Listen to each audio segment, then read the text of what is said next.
The buzzwords from past budgets focused on innovation and the middle class. This year's budget is focused on your wallet. According to the Globe and Mail, affordable and affordability made for more than 100 different mentions throughout Budget 2022, which completely makes sense considering inflation is out of control, hovering around 5.5% to 6%, and it's more than 8% in the United States, with some economists predicting that the inflation rate can go even higher in just the coming months. That's bonkers.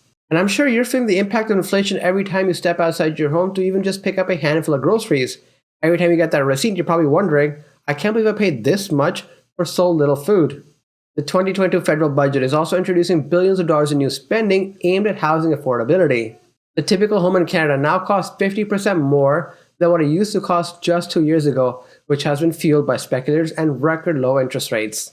The budget also includes dozens of other initiatives like dental care, military spending, tax breaks for small businesses, and interestingly enough, tax hikes for Bay Street. Let's break down Budget 2022 and what it really means for your wallet. The federal government is proposing more than $10 billion of new spending on housing-related initiatives. Mainly, it's aimed at increasing housing supply. Of the $10 billion, $4 billion will be set aside over 5 years for the launch of a housing accelerator fund, which will aim to speed up development and create 100,000 new housing units. The budget also proposes $1.5 billion over 2 years to the Federal Housing Agency to extend the Rapid Housing Initiative. This is expected to add at least 6,000 new affordable housing units. According to a report from the Bank of Nova Scotia, among the G7 nations, Canada has the lowest supply of homes on a population-adjusted basis. The report calls out that supply is particularly weak in Alberta, Manitoba, and Ontario. Interesting enough, there is no mention of BC. To match the G7, Scotiabank estimates that just Ontario alone would need to add at least 1.2 million new homes just to catch up. This one I'm sure a lot of you have been waiting for. The government has proposed a ban on foreign buyers from purchasing homes in Canada for a period of 2 years. This is an attempt to cool off this hot housing market. So what does this really mean? Budget 2022 proposes restrictions that would prohibit foreign commercial enterprises and people who are not Canadian citizens or permanent residents from acquiring non-recreational residential property in Canada for a period of 2 years. Now, of course, with like everything the government introduces, there are loopholes and exemptions. In this case, exemptions would apply to refugees, international students on the path to permanent residency, and individuals on work permits who are residing in Canada.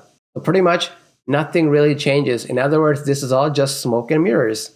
The 2022 budget has proposed a new tax-free home savings account to help first-time buyers save up for a new home. This is similar in nature to an RRSP, where the contribution would be tax deductible and income earned within the account will not be subject to tax. Qualifying withdrawals in order to purchase a new home would also not be taxed. Now, amounts withdrawn for any other reason except to buy that qualifying new home will be subject to full taxation. To be eligible to open up this new tax-free home savings account, you have to be a resident of Canada, be at least 18 years old, and not have lived in a home you own in the year the account was opened or during the preceding 4 years.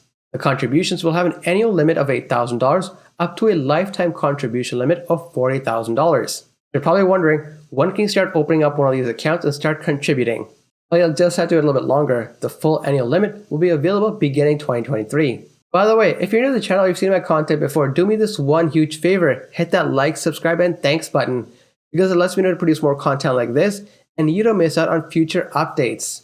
So please take a moment, hit that like, subscribe, and thanks button. The budget has also increased the home buyer's tax credit from $5,000 to $10,000, which is applied at a rate of 15%, which means the net impact goes from $750 to $1,500. The increased credit will be effective for a purchase of a qualifying home starting January 1, 2022. Now, as a reminder, this is a non-refundable tax credit available to first-time home buyers who intend to occupy their principal residence within 1 year of purchase. Budget 2022 has also proposed a new tax credit called the Multi-Generational Home Renovation Tax Credit. This is a refundable tax credit applicable to eligible expenses incurred to create a secondary unit to allow a senior or a person over the age of 18 with a disability to live with a relative. The credit is applied at a rate of 15% on eligible expenses up to $50,000, and the credit is effective Jan 1, 2023. It includes expenses such as the cost of materials, labor, professional services, fixtures, equipment rentals, and permits related to renovation. Something to keep in mind, you can't claim these expenses if you've already claimed them under the medical expenses tax credit or the home accessibility tax credit. Now, speaking of the home accessibility tax credit, this has also received a boost. You can now claim expenses under this tax credit up to $20,000. That's double the old limit of $10,000. This credit is also applied at a rate of 15%, meaning the net impact after the increase is $3,000. Budget 2022 proposes a new set of rules that will make sure profits from flipping residential properties are subject to full tax. In other words, profits from selling residential properties, including rental properties that were owned for less than 12 months, would be treated as business income. And what about that principal residence exemption? It will not be available under this situation based on the new set of rules. In summary, if you sell your home or a rental property and you've only owned it for less than 12 months, the profit you make on the sale will be subject to tax. As a reminder, property flipping is when you sell a home in a relatively short period of time, much more than what you originally paid for. This not only leaves the market subject to house speculation, but also leads to unfairly housing prices going up. And as you can see in our current housing market, property flipping has been rampant. People have been selling homes multiple times in a single year to make a quick profit. Honestly, this should have been placed a long time ago. This just seems like common sense policy. It's a little bit too late because property prices have already gotten out of control. Now, if you're thinking these new set of rules may impact you unfairly, there are certain exemptions that apply. So if you're forced to sell your home or the rental property within 12 months because of a life-changing situation like a death or a divorce, then you are exempt from this new set of rules. Hopefully you enjoyed this video and you're finding it useful. Creating content does take a lot of time and effort. Keep pumping out more and more videos that will hopefully add value to your life. And hopefully you'll learn something. You'll have some meaningful takeaways. Why am I saying all this? Because now you can sign up for a channel membership for less than $5 a month. You can get photos and status updates, early access to new videos, member shoutouts, and much, much more. Plus, you'll get priority reply to comments and emails. This not only gives you some additional perks, but also supports me in creating more and more content. So do me a favor, check out the link in the description below and consider signing up for a channel membership. Having your support means so much to me, so please do check it out. The recently announced Liberal and NDP pact has led to a new commitment on dental care, which has been a key priority for the new Democratic Party and makes up the largest portion of new spending related to healthcare. The budget proposes $5.3 billion in funding over 5 years and $1.5 billion in continuing funding to expand access to dental care. The plan starts this year with children under the age of 12 and will eventually reach full implementation by 2025. According to Stats Can, 1 in 5 Canadians avoid visiting a dental professional because of the cost. That's nearly 7 million Canadians. The budget says the program will be limited to families with incomes of less than $90,000 a year. And there will be no co-pays for families earning less than $70,000 a year. This is honestly great news because there's a lot of people I know that have had to pay thousands of dollars out of pocket for quality dental care. And there's some people out there who avoid going to the dentist because they just can't afford to. Dental care should be part of our national health care. You shouldn't have to avoid going to the dentist because you can't afford it. I'm glad these new rules are set in place so everyone has access to quality dental care. Now moving on to the business section of the budget. What does this mean for businesses? Budget 2022 proposed a new one-time 15% tax on certain banks, life insurance companies, and other financial institutions. This tax will be payable on taxable income over $1 billion for the year ending in 2021. This tax would be imposed in 2022 and it would be owed to the government in equal installments over 5 years. Essentially, the government is saying is that the big banks, the big insurance companies, and other major financial institutions made a ton of money because of the pandemic, and now the government wants a piece of the profits. This one-time government plundering is aptly named the Canada Recovery Dividend. And on top of this recovery dividend, the government is also going to increase the corporate tax on certain banks and insurance companies by 1.5% on income over $100 million. This will increase the corporate tax rate from 15% to 16.5%. What this means for you is that you'll be potentially paying more for your insurance policy and more at the banks. Because whatever more these corps have to pay to the government, they have to find ways to bring in that extra revenue. What better way is to pass it on to the end consumers like you and I. Climate change has also received a big focus on this year's budget. The budget promises close to $7.5 billion on various green initiatives as part of Canada's commitment and goal to reach net zero emissions by 2050.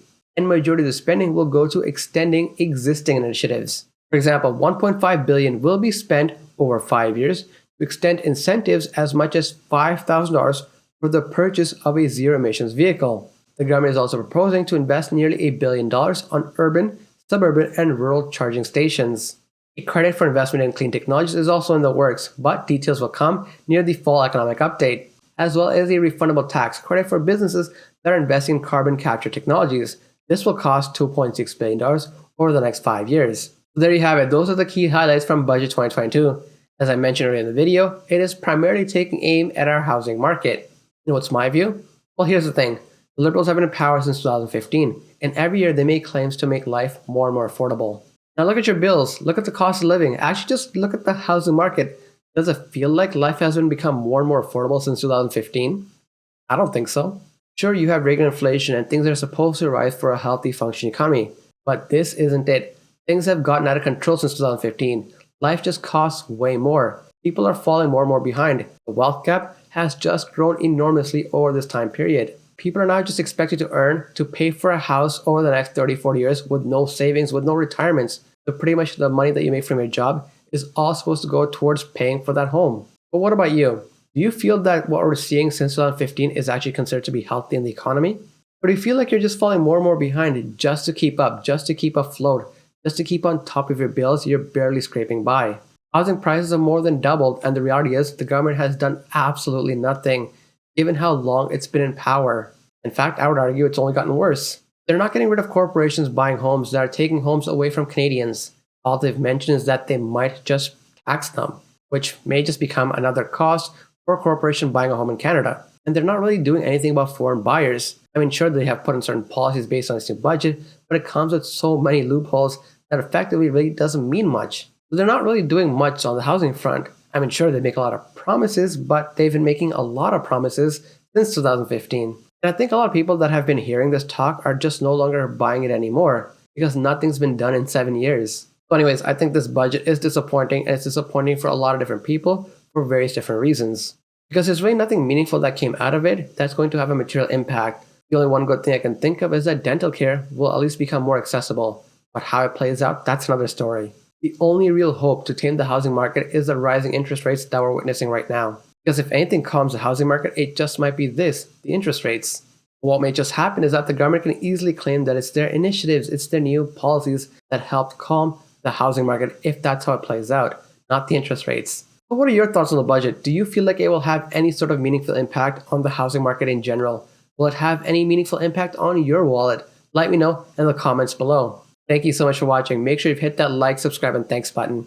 And check out all the cash sign-up bonuses in the description of this video, which will actually put money into your wallet. That's it for now. Take care, and I'll talk to you in the comments section.